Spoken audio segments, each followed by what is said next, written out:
안녕하십니까. 중소기업 관련 법령 그 두 번째 시간이죠. 그래서 오늘은 창업지원법에 대해서 보도록 할 건데요. 창업지원법 같은 경우는 크게 나열을 해보면, 자, 창업자에 관해서 나오는 것과 그 다음에 사업 승계에 관해서 나오는 것, 그리고 창업 절차, 그 다음에 사전 협의 승인 취소 이런 부분이 한 항목에 있고요.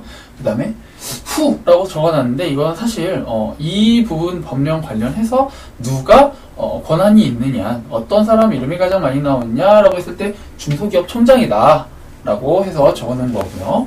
그리고 창업보육센터, 창업보육센터 여기 적어놨는데 지금 비춰서 잘 안 보여서 여기 새로 적었죠. 창업보육센터, 창업투자회사, 창업투자조합, 상담회사, 민원처리협의회, 민원처리기구, 그 다음에 창업진흥전담조직, 그 다음에 과태료 이렇게 이제 구성이 되어 있고요. 그래서 사실 이것도 처음에 보면 굉장히 많아요. 그리고 제가 정리한 걸로도 봐도 거의 한 10페이지 가까이 돼요. 그런데 이 중에서 정말 필요한 건 뭐냐 라고 했을 때 키워드를 뽑으면 이거라 이거죠. 자, 그래서 이 부분에 대해서 설명을 드리도록 할 거고요. 이제 외우는 부분에 있어서는 이제 각자 최대한 열심히 외우시되 숫자와 키워드 위주로 외우셔라 라는 말씀을 이제 해드리고 싶습니다. 그러면 이제 이해를 돕기 위해서 설명을 해드릴게요. 자, 창업지원법은 말 그대로 중소기업을 창업하는 사람들을 돕기 위해서 만든 법이겠죠. 자, 그러면 이것도 범위를 정해놔야겠죠. 왜? 나 창업하고 10년, 20년 됐는데 나도 창업자야. 그러니까 나도 지원해줘라고 했을 때 넌 아니야 라고 얘기를 해야 하니까 법을 정해놓은 거예요. 자, 그러면 창업자의 정의를 한번 보도록 하죠. 교재에 보면 창업자는 이제 창업을 하고 7년이 지나지 아니한 자라고 명시가 되어 있습니다. 실제로 문제에서는 8년, 6년 이렇게 바꿉니다. 자, 그러면 여러분들이 함정에 빠질 수가 있어요. 이거는 문제의 출제자가 의도하지 않은 함정인데 어떤 식이냐? 자, 우리들이 이해할 때 창업한 지 7년이 지나지 않은 자라고 보기를 딱 봤어요. 이건 정답이죠.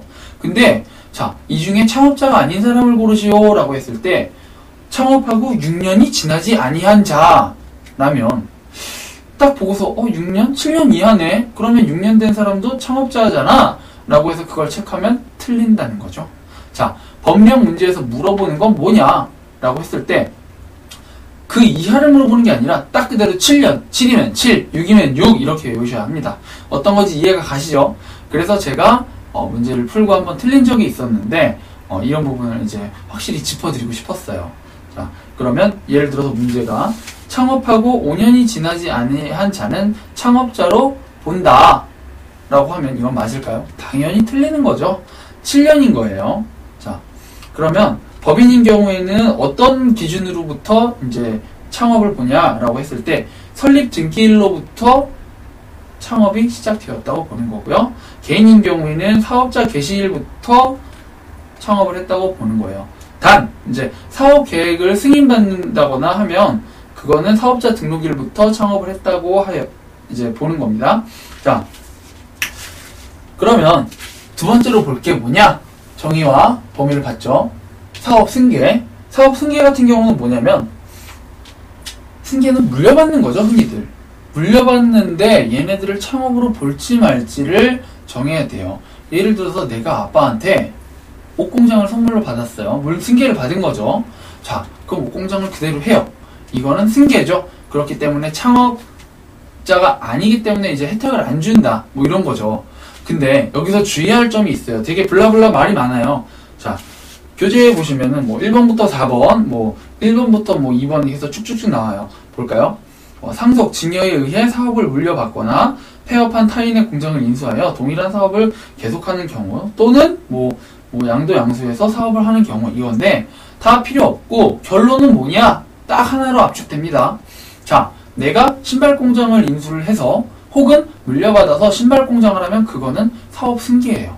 하지만 내가 받았어요. 신발 공장을 받았는데 나는 옷 공장으로 바꿔서 동종사업이 아니라 동종제조업이 아니라 다른 걸로 딱 때려버리는 거죠. 그러면 그거는 창업으로 봅니다.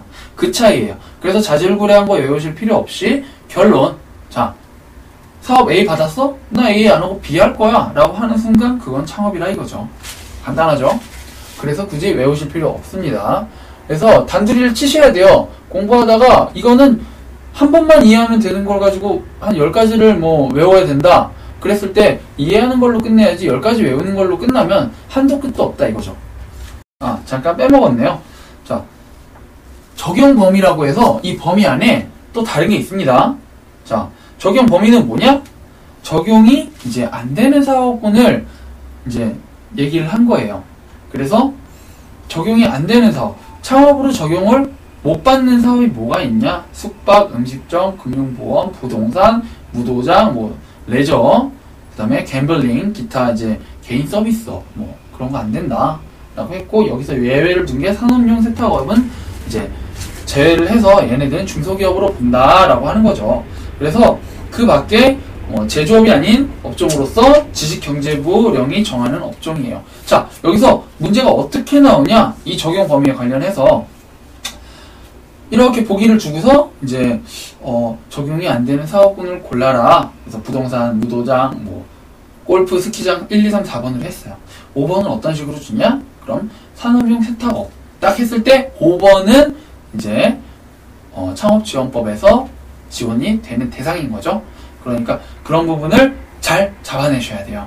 그래서 확실히 구분하셔야 되는 게 개인용 세탁업, 그러니까 세탁 이러고 오시는 분들 있죠. 그런 분들 말고 산업용 세탁, 그러니까 예를 들어서 방사능 폐기물을 이제 세탁하는 업체, 큰 업체들, 그런 부분에 있어서는 얘네들은 중소기업으로 본다라고 하는 거고요. 그 밖에 이제 제조업이 아닌 업종으로서 지식경제부령으로 전환하는 업종이라고 그랬는데, 이걸 말을 바꿔가지고 중소기업 청장이 정하는 업종이라고 바꾸면 이거는 잡아내서 이거 틀렸네? 체크 딱 하셔야 되는 거예요.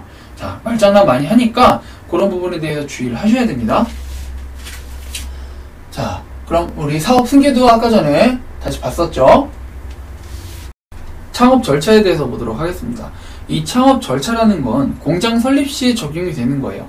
그러니까 중소기업이면서 제조업을 하는 사람들, 제조업을 하는 기업이 공장을 설립할 때에 이 창업 절차에 따라서 하면은 혜택을 준다는 건데, 어떤 혜택이냐면 공장 설립할 때 여러 가지 따져야 할 법들이 있겠죠. 막 절차들, 이런 거를 간소화시켜주는 절차예요. 간단하죠. 그래서 어떻게 해주냐? 내가 먼저 1월 1일 날 이런 걸 이제 절차 부분을 이제 고려를 해서 사업계획서라던가 이런 서류들 있죠. 사업계획서, 뭐 부동산 관리자의 사용 통해서 그 외에 중기청장이 고시하는 그런 서류들을 제출을 딱 해요.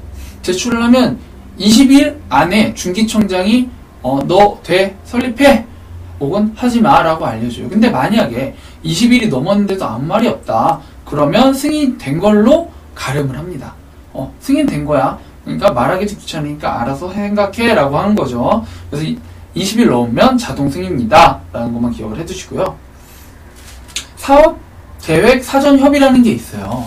그래서 말을 생략했죠. 사업계획 사전협의라는 게 뭐냐면은 관할 구청장한테 이제 내가 그러는 거예요. 나 여기다 공장 세울 건데 이거 되냐 안 되냐 물어보는 거죠. 그럼 얘는 7일 이내에 이 부분에 대해서 알려줘요. 이거 잘 구분을 하셔야 돼요. 자, 여기서 사업계획을 승인해주는 거랑 사업계획에 사전 협의를 해주는 거랑은 다르죠. 그죠? 7일, 20일 확실히 다른 겁니다. 구분을 하셔야 돼요.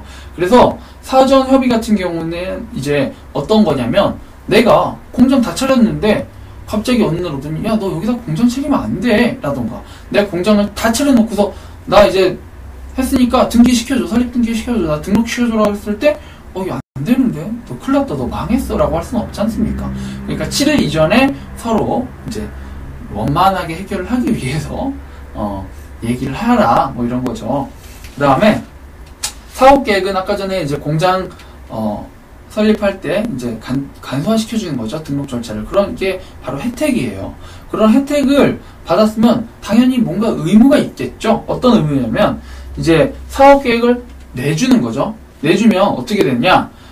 4년 안에 무조건 완공을 다 해야 돼요. 그리고 이제 3년, 승인 후에 3년이 지날 때까지 첫 삽을 떠야 돼요. 그러니까 내가 승인 받고 나서 3년 동안 아무것도 안 하고 멍 때리고 있으면 걔는 승인 취소 사유입니다. 그리고 내가 착공을 했어요. 첫 삽 딱 떴어, 첫날. 그리고 1년 동안 그 다음에 공사를 안 하는 거야. 그럼 똥배짱이죠? 그러면 그것도 바로 승인 취소 사유가 되고요. 착공도 안 한 상태로 양도를 해요. 다른 용도로 쓸 수 있는 거 아니에요, 양도받은 사람이. 그러면 문제가 되겠죠. 그러니까 그런 부분에 대해서도 승인을 취소하고요. 그 다음에 아까도 말씀드렸다시피 총 4년 안에 완공이 안 되면 승인 취소해요. 자, 모든 승인 취소에는 앞으로 뭐 자격증 취소라던가 모든 뭐 기업 취소라던가 뭐 이런 혜택 취소할 때는 항상 청문을 합니다. 청문회를 해요. 그래서 해야지 그냥 청문회 없이 승인 취소한다. 이건 틀린 답이에요. 이거 문제에 은근히 많이 나오니까 기억을 하셔야 되고요. 자, 사업계획 승인을 취소하는 사람은 누굴까요? 라고 했을 때 시장, 군수, 구청장이 취소를 하는 거예요. 그 관할 구청장이 하는 거예요. 중소기업 청장이 아니라. 그런 부분도 캐치를 하셔야 돼요. 제가 누누이 말씀드리지만 연도랑 그 인물 있죠? 사람, 중소기업 청장, 시군구청장, 이런 사람들은 무조건 필사적으로 외우셔야 돼요. 필수예요. 걔네들은 필수니까 무조건 외우셔야 합니다. 승인 취소까지 했죠? 그리고 제가 아까 전에 이제 말한 거 누가 주로 하느냐? 중소기업 청장이 고시하고 뭐 정하고 승인 내주고 승인 받고 대체로 얘가 해요. 자, 이 법령에서 제일 많이 나오는 사람은 중소기업 청장이에요. 당연하겠죠. 그 다음에 뭐 지식경제부 장관, 뭐 국방부 장관 가끔씩 이렇게 나옵니다. 그래서 대체로 오지선다역에서 중소기업 청장이 뭐뭐뭐 한다가 아니라 다른 애가 뭐뭐뭐 한다라고 하면 약간 의심해 볼 만한 겁니다. 자, 그리고 이 창업지원법에서는 외워야 할 게 상당히 많아요. 다른 부분에 비교해서 보면 크게는 7가지. 하지만 중요한 건 이 위에 4가지예요. 하나, 둘, 셋, 넷. 자, 뭐냐? 창업을 도와주는 애들을 말하는 거죠. 창업을 도와주는 법이 아니라 애들. 자, 그러면 창투사라고 해요. 흔히 창업투자회사예요. 얘네는 뭐냐? 중소기업을 창업하는 사람에게 투자를 해주는 회사겠죠? 쉽죠? 이해가 되죠? 어떤 건지 딱 감이 오죠? 자, 창투조, 창업투자조합이에요. 그러면 창업투자회사가 만든 조합인 거겠죠? 더 큰 거죠? 자, 얘네랑 중복되는 부분이 상당히 많습니다. 그리고 창업보육센터는 뭐냐면 말 그대로 내가 창업을 하는데 나 허접이야, 아무것도 못해, 허당이야 이랬을 경우에 이제 보육을 해주는 거예요. 나 너한테 좀 나를 맡길 테니 날 좀 키워주렴, 뭐 이런. 자, 그리고 상담회사는 뭐냐면 중소기업을 상담을 해주는 회사예요. 창업할 때. 그래서 어떻게 해야 된다라는 지침을 주고 정보를 제공해주는 그런 역할을 맡고 있죠. 자, 이 아래에 있는 3가지가 있어요. 그래서 창업 민원처리협의회. 자, 창업을 생략을 했습니다. 민원처리협의회, 창업 민원처리 기구, 그 다음에 창업진흥 전담 조직이 있고, 그 다음에 마지막으로 이제 과태료 부분이 있어요. 하지만 이 3개는 그렇게 크게 중요한 거 아니에요. 그래서 지금 다룰 것은 이 부분, 그리고 이건 나중에 다루도록 할게요. 간단하게.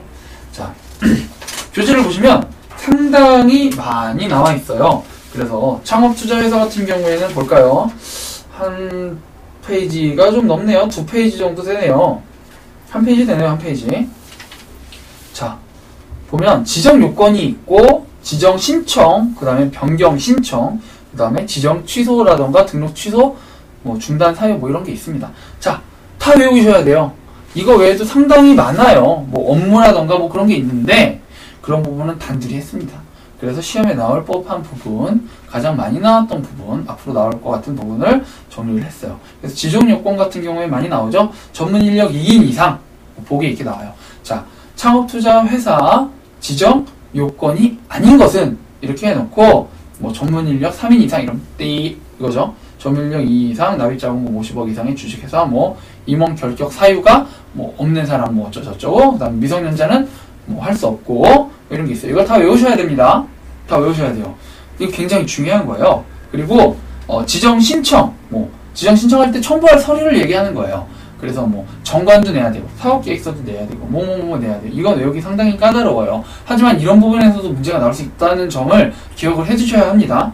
자, 그 다음에 변경 신청. 자, 여기서 주의하실 게 있어요. 변경 신청은 말이죠, 7일 이내에 뭔가 변경이 있을 때 신고를 해줘야 돼요. 안 그러면 혼납니다. 자, 얘네들 다 그런데 상담회사 있죠. 상담회사는 좀 유예기간이 있어요. 그래서 얘네는 다 7일 있는데 얘는 14일이다. 뭐 이런 게 있어요. 그러니까 이거 문제에서 많이 나와요. 7일, 14일 가지고 장난을 많이 치니까 이 변경 신청 기간 부분에 대해서 확실히 외우고 넘어가셔라 라고 말씀드리고 싶네요. 그 다음에 지정 취소와 등록 중단 사유가 있습니다. 자, 여기서 되게 중요한 건데 취소와 중단은 큰 차이가 있어요. 모든 혜택이 다 취소와 중단으로 나눠져요. 자, 예를 들어서 내가 거짓부람으로 거짓말로 뭐 등록을 하거나 거짓말로 뻥튀기를 했어요. 그러고서 등록을 하잖아요. 그럼 바로 지정 취소 사유에 해당을 해요.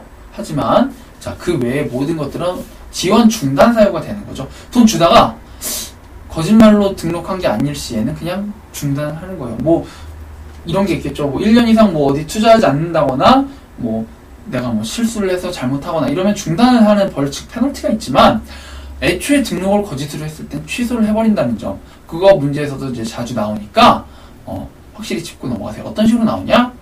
문제에서 이렇게 나오죠. 자, 내가 거짓말로, 기업이 거짓말로 등록을 했을 때 지원을 중단한다 라고 하면 그건 틀린 보기예요. 지원을 중단하는 게 아니라 지정을 취소한다. 이때 청문을 거친다. 항상 그랬죠. 청문을 거친다 그랬죠. 취소할 때. 그걸 기억을 해주셔야 됩니다. 그런 식으로 해서 좀 공통적인 분모를 찾으시면 외우기가 상당히 편하고 10개 외울 거 하나만 외우셔도 돼요. 자, 그러면 이게 바로 창투사예요. 설명 벌써 끝났어요. 그리고 특징이 있습니다. 창투사는 자본금 플러스 적립금의 10배 범위에서 사채를 끌어다 쓸 수 있어요. 그러니까 내가 1억이 있으면 10억을 끌어다 쓸 수 있는 거죠. 자, 사채라는 거는 우리가 아는 그 사채가 아니라 회사채예요. 회사채. 오해하시면 안 됩니다. 그러니까 회사채 뭔지 아시죠? 예. 자, 창업투자조합, 이하 창투조라 그러는데 이것도 마찬가지로 지정 요건, 지정 절차, 변경 신청, 지정 취소와 등록, 뭐 중단 사유 이런 게 있고요. 그 다음에 뭐 해야 되는 거, 하지 말아야 하는 거, 뭐 이런 부분이 다 있으니까 그런 거 다 외우셔라 라고 하는 거죠. 자, 몇 가지만 볼까요? 지정 요건은 출자 총액이 30억 이상이어야 하고 환자의 계좌는 최소 100만원 이상이어야 하며 49인 이하의 유한 회사여야 한다. 그리고 뭐 업무집행조합원은 출자 총액의 1% 이상을 투자해야 하며 존속기간 5년. 이거 다 외워야 됩니다. 다 외워야 하시고요. 그 다음에 뭐 지정 요건 같은 경우 이런 뭐 조합 있죠.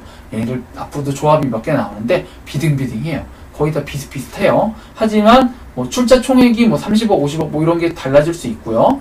그 다음에 뭐 업무집행조합원의 출자 총액이 뭐 1% 이상, 3% 이상 이런 게 부분이 차이가 있으니까 이런 걸 잘 캐치하셔가지고 외우셔야 합니다. 대체로 문제가 이런 부분에서 많이 나오기 때문에 꼭 외우셔야 하고요. 나중에 쭉 보시면은 제가 정리한 거에 뭐 해외 투자는 이제 40%까지만 한다. 그러니까 뭐냐면 내가 창업투자 조합이에요. 근데 투자를 해야 될 거 아니에요. 어쨌거나 투자를 해서 수익을 땡겨야 되는 애들 아니에요. 근데 얘네들은 어떻게 해야 되냐? 대체로 대부분의 많은 자금, 40% 정도의 자금을 뭐 중소기업에 투자한다던가 해야 하고요. 뭐 그런 투자 의무 비율이 있어요. 그 다음에 뭐 해외 투자는 40% 이상 해서는 안 된다. 뭐 이런 게 있습니다. 그리고 상장 기업 있죠. 주식 상장된 기업, 큰 기업들, 대기업이라고 그러죠.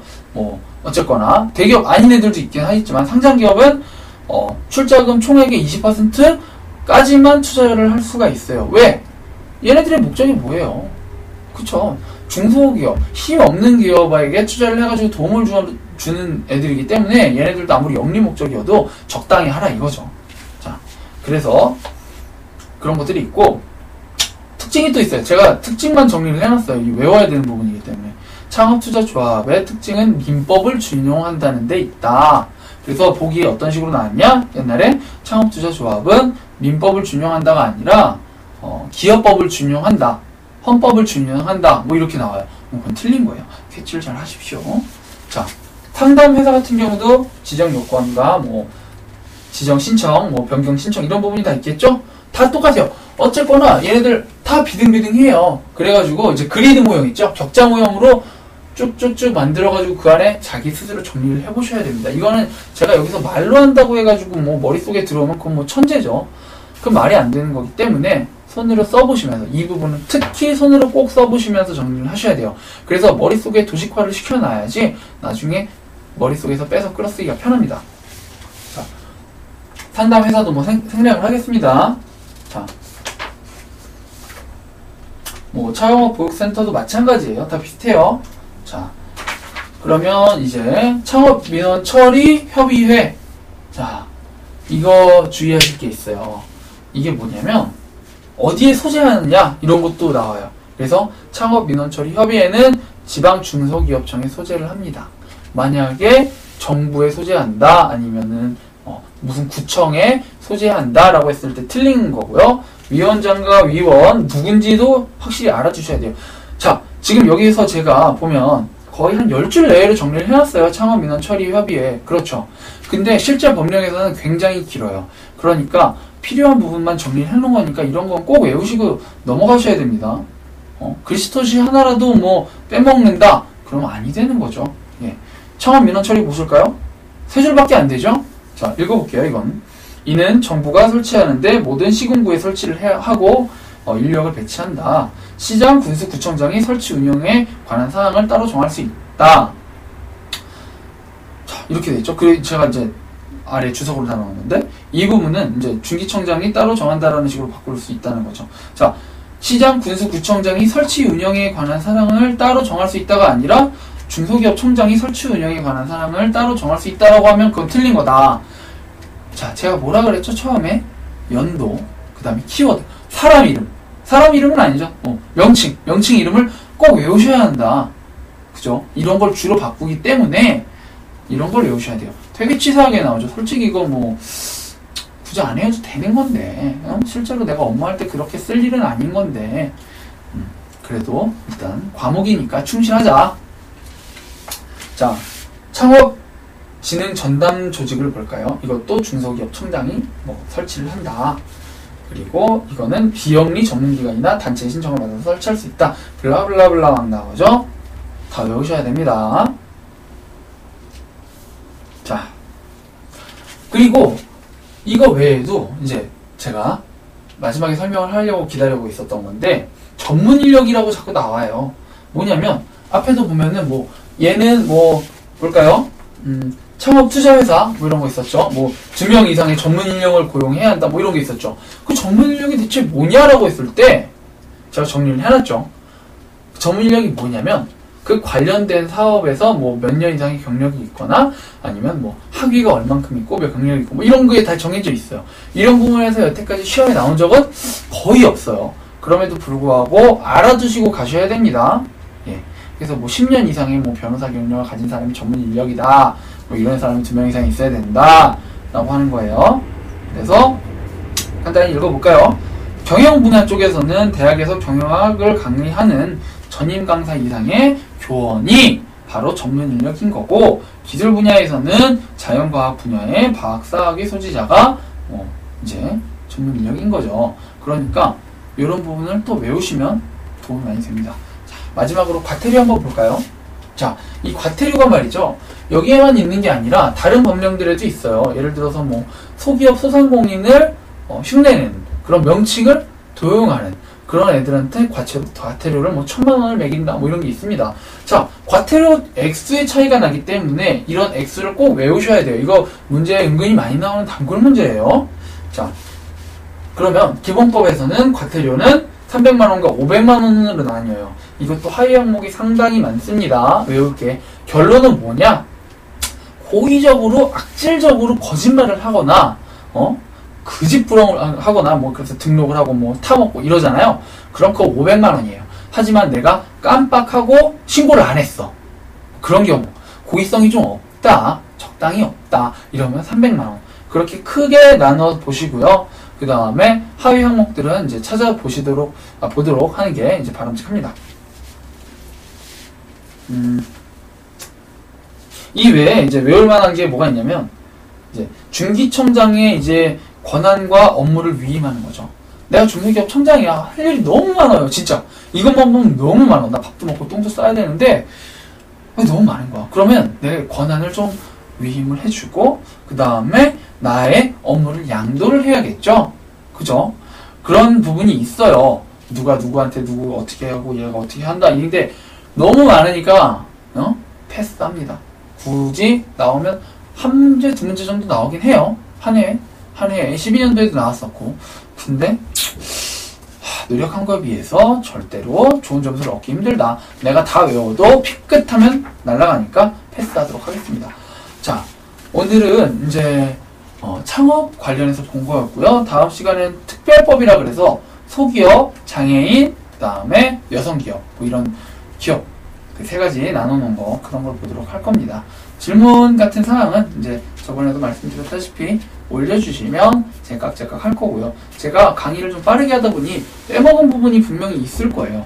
그러니까 그런 부분은 그냥 나만 믿지 말고 제가 드리는 자료는 뭐 외우시면 아주 도움 많이 될 거예요. 60점 이상은 나옵니다. 하지만 그럼에도 불구하고 저도 불안하기 때문에 좀 찾아보세요. 그리고 이제 법령을 공부를 하실 때 노하우를 하나 알려드릴게요. 집에 랩탑 있죠? 랩탑. 그러니까 노트북이 있으면 그 노트북을 가지고 법제처 사이트에 들어가셔가지고 텍스트를 하나 만드셔서 컨트롤 C, 컨트롤 V를 해가지고 이제 법이랑 뭐 시행령 이 부분을 다 드래그 해가지고 다 집어 넣으세요. 그 다음에 나중에 뭔가 궁금한 게 있다, 모르는 게 있다, 그러면 컨트롤 F를 넣어가지고 찾아보세요. 그러면 매우 이제 효율이 높습니다. 그래서 저는 실제로 여기 있는 이 랩탑 있죠? 조그만 거, 이걸 가지고 상당히 많이 썼어요. 그런데 제가 공부를 하다 보니 이걸 가지고서 공부를 하시는 분이 없어요. 제 교재도 기초적으로 어떤 걸 땄냐면 법제처 사이트에 들어가서 만든 거예요. 감사합니다.